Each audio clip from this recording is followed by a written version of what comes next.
Pendant que le ciel de Montréal prenait des allures de fin du monde hier, c'était la panique au 1451 rue Parthenay.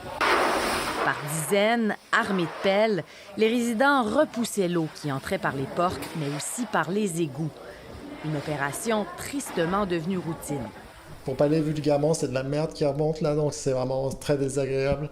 C'est la 3e fois en un mois, là, donc c'est vraiment très difficile à vivre. L'immeuble a été inondé pas moins de 9 fois depuis 2007. Les égouts du secteur ont plus de 120 ans et débordent lors de fortes pluies. À chaque fois, la ville vient les vider, mais il est souvent trop tard. Le problème est accentué, selon les résidents, par la forte densification du secteur.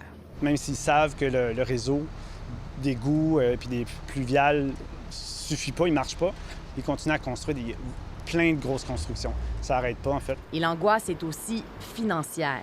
Les copropriétaires ne sont plus assurables depuis 2020 et doivent payer les réparations de leur poche. Ça nous coûtait à peu près 30 000 $. Et là, c'est à recommencer. Oui. En 2022 seulement, ils ont collectivement déboursé 750 000 $. La Ville refuse de commenter car l'affaire est devant les tribunaux.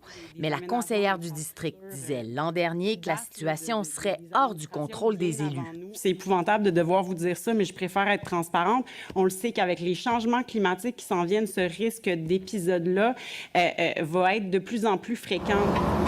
La Ville prévoit tout de même agrandir les égouts vétustes, mais ces travaux d'au moins 30 millions de dollars n'ont toujours pas été planifiés.